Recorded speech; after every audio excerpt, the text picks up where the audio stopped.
मित्रों नमस्कार। सभी को जय हरि।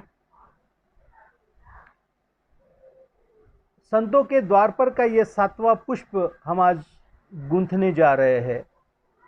छठा जो पुष्प था उसके हमने 2 विभाग किए थे, जिसमें हमने देखा था कि मत्स्येंद्रनाथ मतलब नाथ संप्रदाय का जन्म कैसे हुआ, आदिनाथ ने किस तरह से उसे आगे लाए, फिर मत्स्येंद्रनाथ का जन्म हमने देखा। और अब हम मत्स्येंद्रनाथ के विषय में आगे की जो बातें हैं वो हम देख रहे हैं। पिछले अध्याय में हमने पंच मकार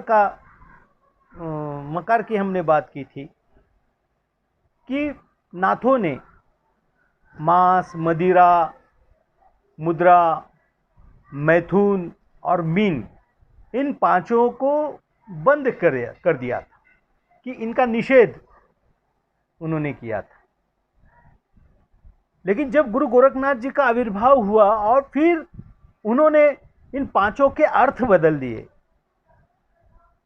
मैं तो ये कहता हूं कि अगर गुरु गोरखनाथ नहीं होते तो नाथ संप्रदाय ही नहीं होता। लोग जानते ही नहीं नाथ संप्रदाय को।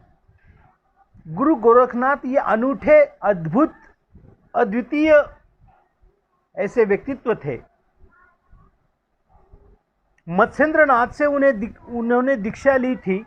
मत्स्येंद्रनाथ गुरु थे। और आपको मैंने बताया था कि आदिनाथ से मत्स्येंद्रनाथ को यह दीक्षा मिली थी। स्वयं शिव ने जो दीक्षा, जो गुह्य ज्ञान वो माता पार्वती को बता रहे थे, तो इन्होंने मत्स्य के रूप में चुपके से सुना था। ठीक है, इस बात को आपको ध्यान में रखना है, क्योंकि अब मैं जो बता रहा हूं वहां पे ये कथा आपको याद रखने की जरूरत है, इसलिए मैंने याद करने के लिए आपको ये कथा बताई। मित्रों, आगे क्या होता है कि जैसे ही मत्स्येंद्रनाथ गोरखनाथ को दीक्षा देते, गोरखनाथ सारे ध्यान धारणा करके सारी सिद्धियों को वो प्राप्त करते हैं। और एक दिन जब गोरखनाथ को पता चलता है कि मत्स्येंद्रनाथ 12 वर्ष हो गए हैं, वो कहाँ है पता नहीं है, तो गुरु गोरखनाथ मत्स्येंद्रनाथ को खोजने के लिए निकलते हैं। और ढूंढते ढूंढते वो आसाम के कामाख्या नाम का जो एक वहां का इलाका था, वहां पर वो चले जाते हैं। वहां उन्हें पता चलता है कि यहां पर कदली नाम का एक देश है, जो स्त्रियों का देश, जहां पर पुरुषों को प्रवेश नहीं है, निषिद्ध है। लेकिन मत्स्येंद्रनाथ स्वयं बहुत बड़े ज्ञानी थे, और उनके ज्ञान के कारण वहां की जो रानी थी मैनाकिनी, ये प्रभावित हुई थी। और उन्होंने मत्स्येंद्रनाथ को अपने दरबार में, अपने जीवन में उनका प्रवेश करवा लिया था। अकेले मत्स्येंद्रनाथ अकेले पुरुष थे उस पूरे राज्य में, और सारी महिलाओं का वो राज्य था, वहां पुरुष का प्रवेश निषिद्ध था। हर रोज गाने, नृत्य, शराब, शैया, इस तरह की जो सारे भोग थे, अय्याशी जिसे आप कह सकते हैं, इस तरह के अय्याशी के सारे बंदोबस्त जो थे वो उस राज्य में थे। गुरु गोरखनाथ वहां पर पहुंचे। जब गुरु गोरखनाथ को पता चलता है कि इस तरह से मत्स्येंद्रनाथ को धोखे से माया ने अपने बंधन में बांध लिया है, अब उनको अब बाहर निकालना बहुत ज़रूरी है, क्योंकि गुरु है, और गुरु इस तरह से अगर मोह माया में अटक जाएगा तो आने वाले पीढ़ी दर पीढ़ी में सारा सत्यानाश हो जाएगा। जो हिनयान और वज्रयान की जो शाखाएं थी, जहां पर मांस, मदिरा, मैथुन, मुद्रा और मीन, इन सभी को उन्होंने मान्यता दे के रखी थी कि ये चलेगा, आप कुछ भी खा सकते हैं, कुछ भी पी सकते हैं, और आप हमारे साधक रह सकते हैं। तो ये जो सारी बातें थी, गोरखनाथ ने देख लिया था कि इसी के लालच में या इसी के माया के जंजाल में अपना गुरु फंसा है, अब इनको बाहर निकालना है। अब इनको हम बाहर कैसे निकाले? तो वहां पर जो नर्तकियां जो थी वो नर्तकियां जाती थी, मृदंग बजाने वाले भी जो व्यक्ति होते थे वो भी महिलाएं होती थी, हारमोनियम पे जो बजाती थी वो भी महिला ही होती थी। और एक दिन गुरु गोरखनाथ ने जो नर्तकियां वहां पे जा रही थी, उसकी जो प्रमुख नर्तकी थी उसको वो मिले। उनको उन्होंने कहा कि मेरे गुरुजी जो है वो वहां पर आपके इस कामाख्या में या कदली में अटके हुए हैं, मुझे उन्हें वहां से निकालना है। तो वो नृत्यांगना कहती है कि हे महात्मन, आप तो पुरुष वेश में वहाँ पर प्रवेश नहीं कर सकते, वहाँ केवल स्त्रियाँ और महिलाएं जा सकती है। हमारे साथ भी हम किसी पुरुष को नहीं ले जा सकते, हम भी केवल मात्र स्त्रियों को ही ले जा सकते हैं। तो गोरखनाथ जी कहते हैं कि अगर आप चाहती है तो मैं स्त्री वेश धारण कर सकता हूँ। और योग जो है, ध्यान धारणा और योग में इतनी ताकत थी कि ये लोग, ये महात्मा अपने आप में परिवर्तन ला सकते थे। तो कहते हैं कि गुरु गोरखनाथ ने एक सुंदर युवती का, एक सुंदर स्त्री का रूप जो है, मोहिनी रूप उन्होंने धारण किया और उस नृत्यांगना के साथ वे अंदर गए और उन्होंने मृदंग जो है, मृदंग बजाने का जो कार्य जो महिला करती थी वो कार्य उन्होंने अपने स्वयं पर ले लिया। जब वो नृत्यांगना वहां पर नृत्य करती थी तो गोरखनाथ जो थे, जो स्त्री वेश में वहां पर थे, वो मृदंग बजाते थे और मृदंग से जो ध्वनि आती थी वो ध्वनि होती थी कि चेत मछिंदर गोरख आया, चेत मछिंदर गोरख आया, है ना। तो अपने गुरु को वो आवाज देते थे। और जब उन्होंने देखा कि ये महिला जो बजा रही है, रोज के मृदंग की आवाज अलग थी, ये मृदंग की आवाज अलग है, जिसमें लग रहा है कि मेरा शिष्य गोरख मुझे लेने आया। वो पहचान गए, बहुत बड़े हठयोगी थे, दोनों महापुरुष थे, एक दूसरे को वो जान गए थे, समझ गए थे। परंतु मच्छिंद्रनाथ ने जब उनको वो हटाते थे और दूसरी महिला जब मृदंग बजाने लगती थी तो वहां से वो ध्वनि नहीं आती थी। जब गोरखनाथ स्वयं बैठते थे तो वहां पे चेत मच्छिंद्र गोरख आया, इस तरह की ध्वनि मृदंग से आती। और फिर कहते हैं कभी कभी मच्छिंद्रनाथ पायल बांधकर नृत्य भी करते थे और कहते हैं कि उस नृत्य से भी जाग मच्छिंदर गोरख आया, जाग मच्छिंदर गोरख आया, छननन छननन छननन छननन छननन छननन। इस जो छननन की जो ध्वनि थी उससे भी उस तरह की स्वर, उस तरह की ध्वनियां जो होती थी वो मच्छिंद्रनाथ के कानों में आती थी कि जाग मच्छिंदर गोरख आया। तो ये जो था सारा अद्भुत। और कहते हैं कि 6 महीने, पूरे 6 महीने गोरखनाथ वहां पर रहे। तो उन्होंने देखा कि मच्छिंद्रनाथ को वहां पर एक लड़का भी हुआ है और उस लड़के का नाम उन्होंने रखा है मीननाथ। और 6 महीने होने के बाद उन्होंने देखा कि गोरख मुझे लिए बगैर यहां से नहीं जाएगा। तो एक दिन उन्होंने गोरख को बुलाया, हालांकि वो स्त्री वेश में थे, उनको बुलाया और उनको कहा कि जाओ मीननाथ को अच्छी तरह से नहलाओ, धो दो, इसको अच्छी तरह से धो लो। और कहते हैं कि गुरु गोरखनाथ मीननाथ को ले गए नदी पर। जिस तरह से कपड़े धोते हैं उसी तरह से मीननाथ के पैर पकड़े, उनको नदी में डुबोते थे और उठाकर पटकते थे, जैसे धोबी कपड़ों को पटकता है उस तरह से मीननाथ को पटक पटक कर धोया उन्होंने। उनके शरीर से सारे हड्डियां और खून सब कुछ निकल गया।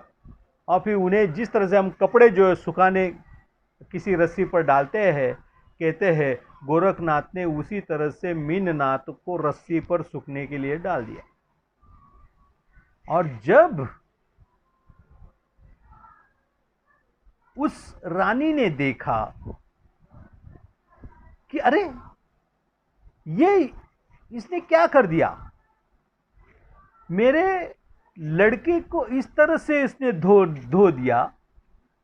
तो वो जो रानी थी मैनाकिनी, वो रोने लग गई, उसके आंसू से धारा टपकने लग गई। और वो मत्स्येंद्रनाथ से कहती है कि अरे ये क्या हो गया, देखो अपने लड़के को इसने किस तरह से धोया, आपने ऐसे आदमी को क्यों धोने के लिए भेजा, ऐसे व्यक्ति, ऐसी स्त्री महिला को आपने क्यों धोने को भेजा। तो मत्स्येंद्र कहते हैं, तो जिसने धोया है उसको बोलो, वो तेरे बच्चे को ठीक कर देगा। और तब कहते हैं कि मैनाकिनी गोरखनाथ जी के सामने गई, उसने उनको साष्टांग नमस्कार किया और कहा कि हे भगवान, मेरा जो लड़का है मिन्नाथ, इसको आप जिंदा कर दीजिए। जब आप इसको प्राणदान दे देंगे, आप जो कहेंगे वो मैं मान लूँगी, आपकी हर इच्छा को मैं पूरी करूँगी, लेकिन आप मेरे बच्चे को जो है वो जीवदान दे दो, उनमें प्राण भर दो। और कहते हैं कि तब गुरु गोरखनाथ जो थे वो अपने मूल स्वरूप में आए, और मूल स्वरूप में आकर उन्होंने कहा कि हे माते, है ना, वो गुरु की पत्नी ही थी, उन्होंने कहा हे माते, मैं सिर्फ मेरे गुरु को लेने यहाँ आया हूँ, मुझे बाकी कुछ नहीं चाहिए, आप मुझे मेरे गुरु को लौटा दो, मैं आपका बच्चा लौटा देता हूँ। और कहते हैं कि उन्होंने उस पर पानी जो है, पानी की बौछार की, और मिन्नाथ जो था वो जीवित हो गया, और जीवित होकर उसने अपनी माँ को अपनी आगोश में भर लिया। मैनाकिनी और मिन्नाथ दोनों बहुत रो रहे थे, और उनकी रोने की आवाज़ से मत्स्येंद्र जो है वो खुश हो रहे थे, वो हंस रहे थे कि मेरे गोरखा ने जो करना था वो कर दिया। मित्रों, आप जो भी करते हो उससे आपके माँ बाप खुश होते हैं, और एक ही ऐसा व्यक्ति होता है जो आपके अच्छे कर्मों से खुश होता है, और वो होता है हमारा गुरु। मित्रों, गुरु की कई व्याख्याएं, कई परिभाषाएं, कई चीजें बताई जाती है। फिर कुछ लोग शिक्षक को भी गुरु मानते हैं, और कुछ लोग कहते हैं कि भाई शिक्षक गुरु नहीं होता, है ना, गुरु वो होता है, गुरु मतलब ना अंधकार को दूर करने वाला, या अंधकार से प्रकाश की ओर ले जाने वाला। मैं मानता हूं कि कुछ शिक्षक गुरु जैसे होते हैं दोस्त, जरूरी नहीं कि सारे शिक्षक जो है वो पैसों के लिए काम करते हो, जरूरी नहीं है कि सारे शिक्षक एक जैसे होंगे, कुछ 2-4% लोग बुरे होंगे, कुछ 2-4% लोगों के कारण अभी सभी शिक्षकों को आप बदनाम नहीं कर सकते। शिक्षक भी तो सिखाता ही है, गुरु भी सिखाता है, अर्थात दोनों में फर्क है। शिक्षक हमें अक्षर ज्ञान देता है, शिक्षक हमें मौलिक ज्ञान देता है, शिक्षक हमें पुस्तकी ज्ञान देता है, और जो गुरु आध्यात्मिक जो ज्ञान देने वाले गुरु है, ये हमें आध्यात्मिक ज्ञान देते हैं, ये हमें आत्मा का ज्ञान देते हैं, ये हमें परमात्मा का ज्ञान देते हैं, और आत्मा से परमात्मा के मिलन के लिए जो आवश्यक विधियां हैं उनका ज्ञान देते हैं। और शिक्षक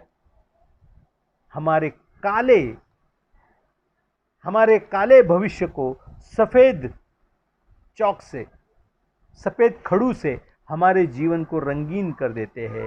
इसलिए मेरी नज़र में मेरे गुरु, मेरे शिक्षक सभी पूजनीय हैं।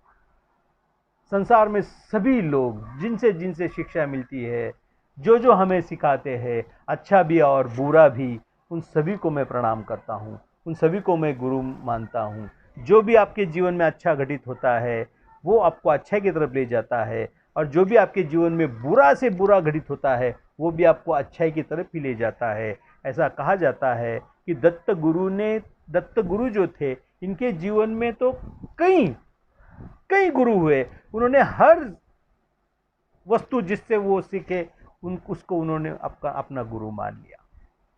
तो मित्रों, मुझे ये बताना था कि गुरु गोरखनाथ जो है वो वहां पर जाते हैं और मत्स्येंद्रनाथ को वहां से मुक्त करते हैं, और वो जो मिन्नाथ को जीवित करने के बाद उनको कहा जाता है कि ठीक है भाई, अब आपके गुरु को आप ले जा सकते हैं, और गुरु गोरखनाथ जो है वो आगे चलते हैं और गुरु मत्स्येंद्रनाथ पीछे चलते हैं।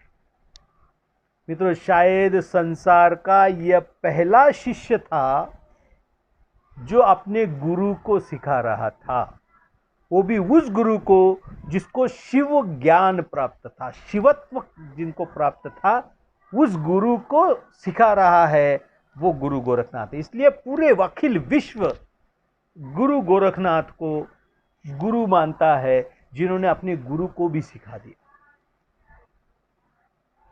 एक दिन मैं ऐसे ही एक दिन मैं प्रवचन सुन रहा था, मोरारी बापू बात कर रहे थे और मोरारी बापू कह रहे थे कि मत्स्येंद्रनाथ जो है वो कदली देश में गए और उन्होंने ये सिखाया कि भोग से योग की ओर जाया जा सकता। वो बहुत आदरणीय है, वो महान, बहुत बड़े महात्मा है, बहुत बड़े प्रवचनकार है। उनके विषय में कहने की मेरी पात्रता शायद नहीं है, परंतु मैंने जितना पढ़ा है नाथ संप्रदाय को, संतों का मैंने जहाँ तक जितना अध्ययन किया है, उसके आधार पर मैं ये अवश्य कहता हूँ कि गुरुजी का यह मंतव्य जो है वो गलत है। क्योंकि नाथ संप्रदाय ने भोग छोड़ने के लिए तो वो जंगल में रहे। उन्होंने स्त्रियों का त्याग करने को कहा, उन्होंने प्रपंच का त्याग करने को कहा, उन्होंने माँ बाप का त्याग करने को कहा। और सभी के सभी नाथ सांप्रदायिक लोग आज भी ब्रह्मचर्य का पालन करते हैं, तो भोग से योग की कोई बात ही नहीं है। लेकिन एक बात की ओर मैं आपको ध्यान देना चाहता हूं, क्योंकि इस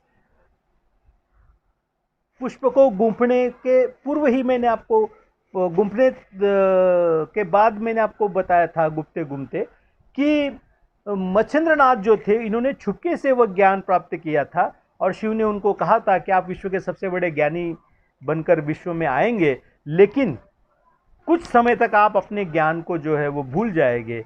और वही वो यह घटना थी कामाख्या में। 12 वर्ष तक मत्स्येंद्रनाथ जो है वह शराब, शैया और नारी के देश में अटक गए थे। उन्होंने सारे भोग किए थे। इसका अर्थ ये नहीं है कि मत्स्येंद्रनाथ ने भोग करके ये बताया कि भोग के बाद ही आप योग की ओर जा सकते हैं। तो गोरखनाथ भी भोगी बनते, गहिनीनाथ भी होते, निवृत्तिनाथ भी होते, ज्ञानेश्वर भी होते और पूरा संसार, पूरे भारत का नाश जो है वो हो जाता। हमारे देश की बहुत बड़ी परंपरा है संतों की, ऋषियों की, मुनियों की।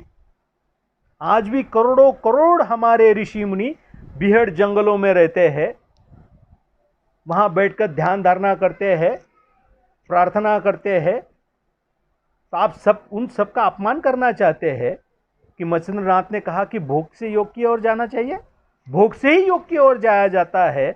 ऐसा जो मंतव्य है आदरणीय मोरारजी बापू का, वह सरासर गलत है, ऐसा मुझे लगता है। क्योंकि जहां पर भोग होगा वहां पर योग नहीं होगा। ओशो एकमात्र संत थे इस विश्व में जिन्होंने यह कहा था कि संभोग से समाधि की ओर जा सकते हैं, आप संभोग से ही समाधि की ओर जा सकते हैं, ऐसा नहीं कहा। और ओशो को जिन लोगों ने ठीक से नहीं समझा है, वो लोग इस तरह की गलतियां करते होंगे। ओशो को समझना एक बहुत बड़ी बात है। ओशो ने संभोग को समझाते हुए यह कहा है कि समझ लो आप किसी दुकान पर गए और उस दुकान पे कोई शर्ट जो है, कोई अच्छी सी शर्ट आपने देखी, वो आपको पसंद आ गई और उस शर्ट का मूल्य है 1000 रुपये। उस शर्ट का मूल्य है 1000 रुपये और आपके जेब में उस दिन है 999 रुपये। 1 रुपये आपकी जेब में नहीं है। आपने दुकानदार से कहा कि भाई 999 रुपये है, आज ये ले लो, शर्ट मुझे दे दो, मैं कल या फिर जब भी मैं आऊँगा दुकान पर आपको 1 रुपया दे दूँगा। दुकानदार सनकी है। दुकानदार कहता है कि नहीं, मैं 1 रुपया भी कम नहीं कर सकता, ना मैं उधारी रख सकता हूँ। आप जब चाहे तब 1 रुपया लेकर आना, पूरे 1000 रुपये लेकर आना और ये शर्ट आप ले जाना, मुझे कोई दिक्कत नहीं है, लेकिन मैं आपको ये शर्ट नहीं दूंगा। आप वहां से निकले, घर आए, घर आपके पास लाखों रुपए है, 10,000 रुपये आपने उठाए, जेब में डाले और फिर उस दुकान पर पहुंचे।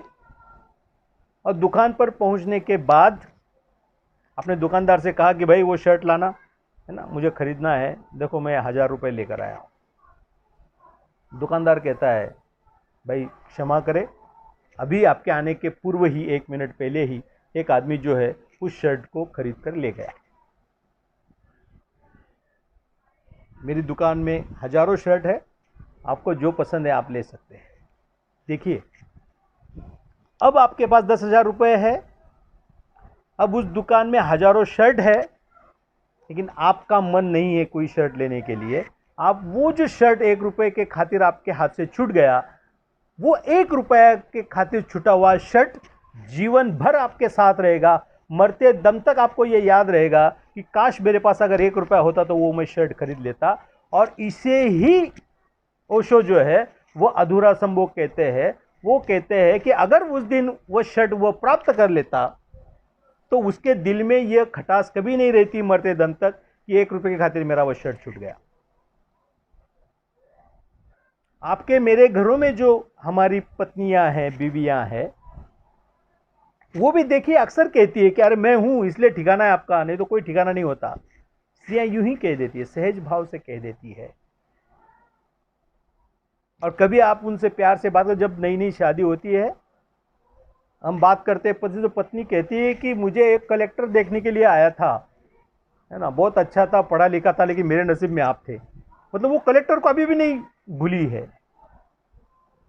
मैंने कई बूढ़ी औरतों को यह कहते सुना है कि वो कहती है कि जब मेरी शादी की बात चल रही थी तब मुझे एक शिक्षक देखने आया था, एक ग्राम सेवक देखने आया था, एक गांव का सरपंच था वो मुझे देखने आया था, या कोई अमीर व्यक्ति था वो मुझे देखने आया था, लेकिन मेरे बाप ने भाई तेरे दादाजी के नसीब में मैं थी, तेरे दादाजी को मुझे दे दिया। तेरे दादाजी का कोई ठिकाना नहीं था, मैं थी तो ठीक था, नहीं तो तेरे दादाजी का कुछ नहीं होता। ऐसी कई घटनाएं आपके जीवन में भी ऐसी कई घटनाएं घटी है जो आपको करनी चाहिए थी तब आपने नहीं की, और वो जो चीजें हैं वो आपको तकलीफ देती है जीवन पर्यंत। इसीलिए ओशो ने उसको संभोग कहा था कि जो आपके मन में जो भाव है, जो विचार है, उसे तभी व्यक्त कर दो या तभी उसे भोग लो उस चीज को। और फिर हमारा चला, क्योंकि संभोग का अर्थ आते ही हमारे दिमाग में वही चीज आती है कि शारीरिक संभोग जो है हमारे दिमाग में वही, हम बाकी का सोच ही नहीं पा रहे हैं। तो मत्स्येंद्रनाथ जो भोग कर रहे थे वो शारीरिक भोग था, और गुरु गोरखनाथ ने उनको जो बताया, वो ज्ञान दिया, उनको बताया कि हमारा ये रास्ता नहीं है। आपको जो शिव से जो शिव ज्ञान मिला हुआ है वो ज्ञान इसकी इजाजत नहीं देता। और इन मकार जो है 5, इनको हमने बंद किया है कि इन मकारों पर हम नहीं चलेंगे। और आप क्या कर रहे हो गुरुजी, आप अगर इस तरह से अटक जाएंगे तो आने वाली पीढ़ी को हम क्या जवाब देंगे? हमारा जो नाथ संप्रदाय है नष्ट हो जाएगा, लोग हम पर विश्वास नहीं करेंगे। साधु वेश कोई मजाक नहीं होता दोस्तों। जिस दिन आप गेरवे पहन लेते हो उसके बाद आपका जीवन बद से बदतर होता जाता है। आपको चाहिए वो आप खाना नहीं खा सकते, आपको चाहिए वैसा आप कपड़ा पहन नहीं सकते, आपको चाहिए वैसी बातें आप नहीं कर सकते। आपको सभ्यता से जीवन जीना पड़ता है, आपको ब्रह्मचर्य का जीवन जीना पड़ता है। आपको अपने वाणी पर, आपको अपने विचारों पर, आपको अपने शरीरों पर, आपको अपने इंद्रियों पर कंट्रोल करना पड़ता है, ताबा रखना पड़ता है। नाथ बनना कोई जोक नहीं है, नाथ बनना कोई मामूली वस्तु नहीं है, नाथ बनना सर्वोच्च है। ऐसे कोई आके आंडू पांडू नाथ बन जाए और कहे कि मत्स्येंद्रनाथ ने ही कहा है कि भोग से योग की ओर जाए और फिर मजे करो, इस तरह की वो बातें नहीं। नाथ संप्रदाय को समझना इतनी आसान बात नहीं है। और फिर मैं ये बता रहा था कि वहां से मच्छिंद्रनाथ को बाहर निकाला तो मच्छिंद्रनाथ के गले में सोने की चेन थी, हाथों में भी सोने के कड़े थे, कानों में जो बाली जो नाथ संप्रदाय की जो वो कानों में पहनी थी वो भी सोने की थी। महिलाओं के देश में रहे थे तो ये सारी चीज़ें होनी ही होनी है। महिलाओं को पति से ज़्यादा सोना प्रिय होता है, अर्थात सभी महिलाओं के लिए नहीं कह रहा हूँ, सभी माता बहनें मुझे क्षमा करें। मैं ये कह रहा हूँ कि सोना उनके लिए प्रिय होता है और इसलिए वो अपने पति को भी वो सोना जो है गहने, मेरी पत्नी भी हर जन्मदिन पर मुझे सोने की अंगूठी या कुछ ना कुछ करती है, सोने की चीज़ें। मैं कभी पहनता नहीं, आपने देखा होगा मैं नहीं पहनता, क्यों उसको लगता है, क्योंकि स्त्रियां जो है सोने से बहुत प्यार करती है। तो मैनाकिनी ने भी क्या किया कि मच्छिंद्रनाथ को पूरे सोने से गढ़ दिया था और मच्छिंद्रनाथ उसी तरह से बाहर आए हैं। गुरु गोरखनाथ आगे चल रहे हैं, मच्छिंद्रनाथ पीछे चल रहे हैं। मैं ये कह रहा था कि संसार का यह पहला शिष्य था जो अपने गुरु को रास्ता दिखा रहा। अद्भुत था वो गुरु गोरखनाथ का जो ज्ञान था वो अद्भुत था। अपने गुरु को सिखाने वाला शिष्य अगर मिल जाए तो मुझे बताइए संसार में और क्या चाहिए। और उस गुरु के लिए तो महत भाग्य था कि उनका ऐसा शिष्य था जो उनको ज्ञान की राह बता रहा था। और कहते वो जब बाहर आए तो गोरखनाथ ने कहा कि मच्छिंद्रनाथ जी, गुरु जी अब आप ये सोने के अलंकार निकाल दीजिए। उन्होंने कहा अरे नहीं, बहुत अच्छे दिख रहे हैं, है ना, क्योंकि 12 वर्ष रहे थे मच्छिंद्रनाथ, ऐसे ही कैसे उन सारी चीज़ों को छोड़ देते। तो कहते हैं कि गुरु गोरखनाथ ने वहां पर एक विशाल जो एक पहाड़ था उस पूरे पहाड़ को सोने का बना दिया।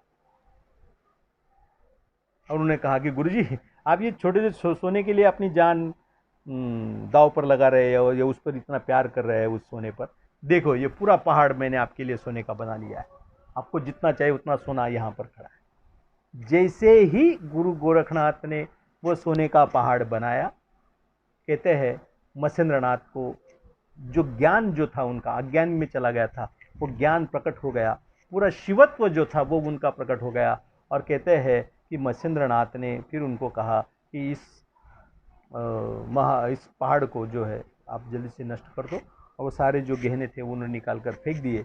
और गुरु गोरखनाथ ने कहते हैं कि वो जो पहाड़ था उसको पूरा पहाड़ को गेरुआ बना दिया।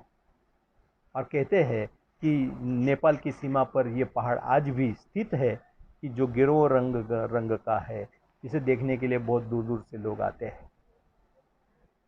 कंचनजंगा का भी पहाड़ अगर आप सुबह जाके है ना कभी दार्जिलिंग गए होंगे तो आपने देखा होगा कि सुबह जब सूरज की रोशनी पड़ती है तो वो पूरा गेरुआ वो पहाड़ जो है वो हमें देखने को मिलता है।